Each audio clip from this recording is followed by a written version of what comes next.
he kind of stayed there more than he did other places.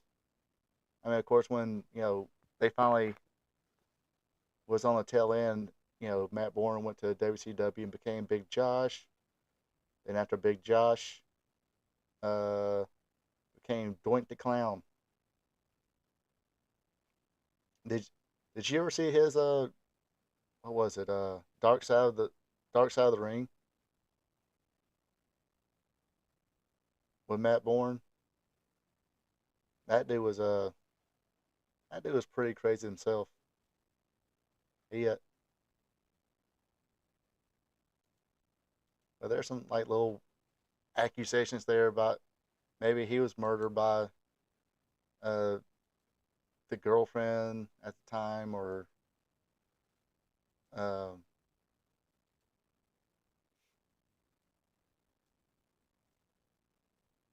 or girlfriend's boyfriend or something like that.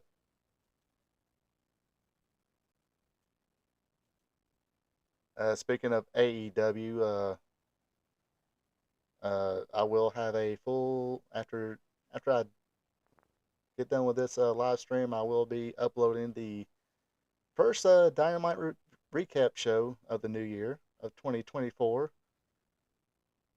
I was doing some, kind of getting a jump start on this week's reports for work. I kind of need to go back now and see how many times I put 2023 on everything. That happens to everybody. But but what? But anyway, going back to AEW, man, this thing's slow sometimes. Uh, did anybody watch World's End? How did everybody like World's End?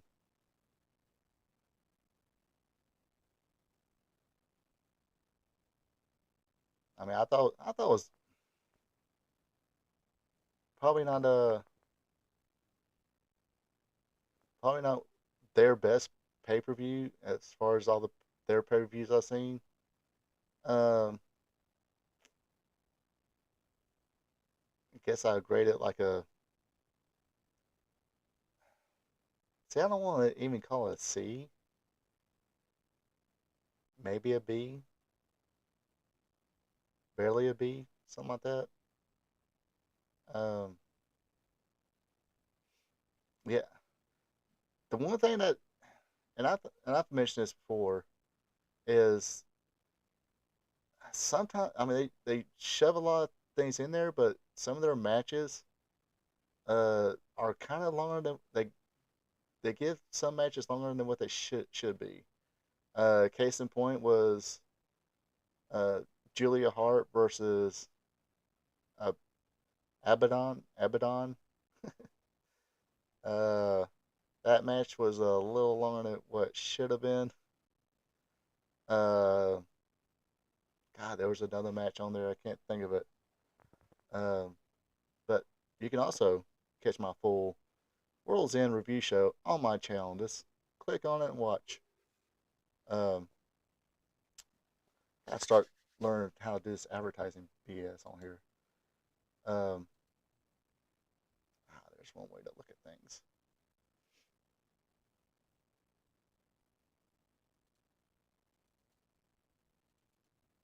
Oh, come on. Where is it? The full. Oh, they didn't have it. It's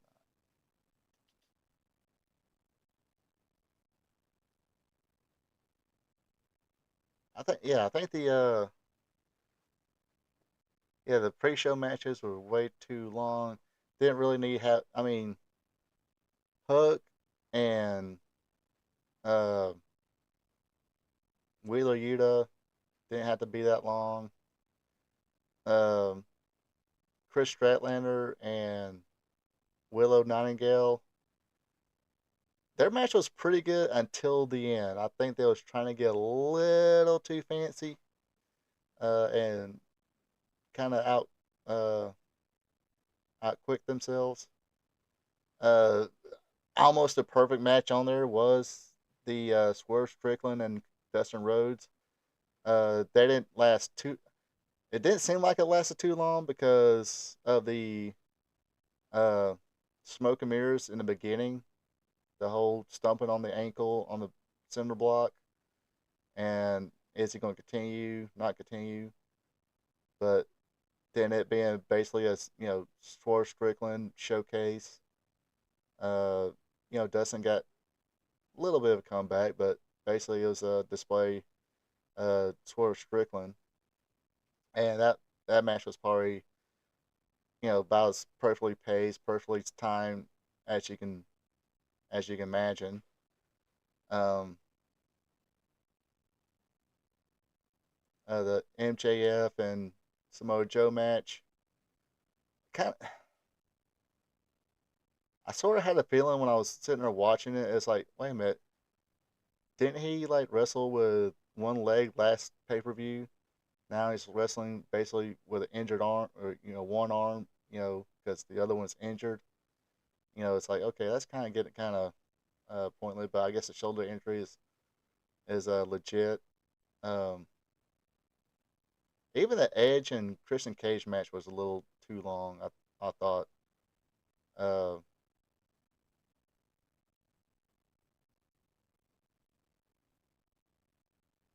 and of course, poor John Moxley and Eddie Kingston had to follow that. I mean, I still say that Adam Copeland Christian Cage match was probably the best match of the card of the night.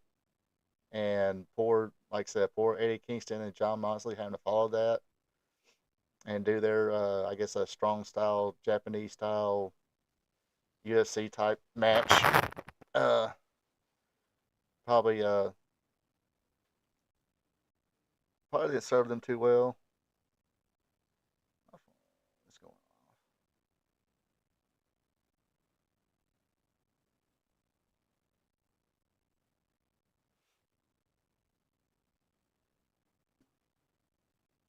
But what was the other pre? Yeah, um,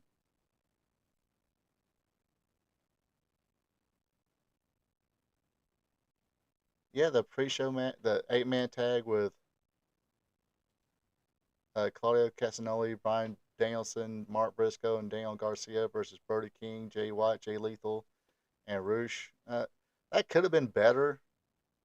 I mean, on paper, it looks like a pretty good match, but it wasn't as good as it could have been. Like I said, poor Daniel Garcia in that match. It looked like he owed somebody money in that match because he was getting the crap kicked out of him. Um, yeah, the other 8-man tag, this that turned sloppy too. Chris Jericho, Sammy, Sting, and Darby Allin versus Ricky Starks, Big Bill, Powerhouse Hobbs, and Kenoshi Tashida. And apparently, not to talk, go back and talk about the Chris Jericho. Apparently, Ricky Stark, I this could be this rumor and innuendo. Ricky Starks didn't want to work with Chris Jericho because here's one thing we're learning about that whole situation too is like when situations like this comes up, you got a whole lot of people out there who apparently they think they're holier than a neuter monk, and that's pretty freaking holy. Um, but whatever that was, it was. Uh, the Tony Storm match. I mean, the Tony Storm gimmick just puts everything kind of over or whatever because it's over and Riho. Let's just say it's not Charlotte Flair versus Asuka. And I know, you're just a WWE fanboy. Well, I mean, you just gotta call it like you see it. I mean, I'm not saying anything too bad. It's just what it was, what it is. Um, and I'll say it again. Hopefully AEW, lasts forever. Uh, Without being bought by Endeavor under the WWE banner. But they need to watch out though, because looks like WWE is trying to creep into their network there. Uh, Warner Brothers Discovery, who owns TBS, TNT, all of Turner Broadcasting. Uh, is Turn Classic Movie still a channel? Uh,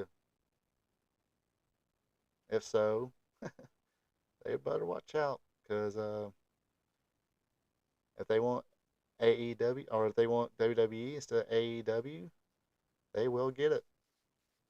Uh, well, we don't we don't know what's going to happen until it really happens. Sometimes we can speculate. Me personally, I wish it just stay on WWE stays on A or USA. Uh, they tried to move it Raw to a different network before, and I mean, I guess it did all right, but it just didn't feel right. Didn't look right. Raw needs to be on the USA Network. Uh, it's like it's like anybody ever watch that movie Jay and Bob Strikes Back, where Jay and Silent Bob, always hung out the corner, market. Then when they hitched that ride and went to a different convenience store, they try and stand in front of that store, and it just didn't feel right. That's the way Raw would be on another network, and that's the way it kind of felt to me when it switched to TNN. It was like, eh, this didn't this didn't feel right. This didn't look right. And of course, they went back to the USA. Now, apparently, the USA it's not going to be on USA no more. But USA is going to carry SmackDown now. Uh, that makes uh, Raw. They're going to have to shop around Raw, which I'm pretty sure anybody would love to have Raw.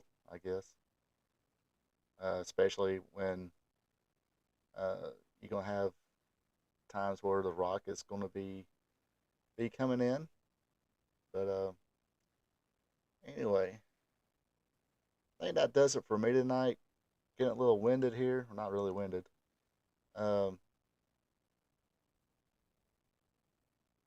getting get getting a run out of things to talk about. I think I covered a little bit of everything. AEW, Chris Jericho, Iron Claw, Get Well Benchy, Get Well Raquel, Rock.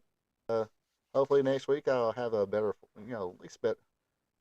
I think I had spent like less than 30 minutes trying to get ready. I think I was getting ready as it turned to 8 o'clock. So, because I was trying to finish the AEW Dynamite recap video, which, like I said, I will be uploading here shortly.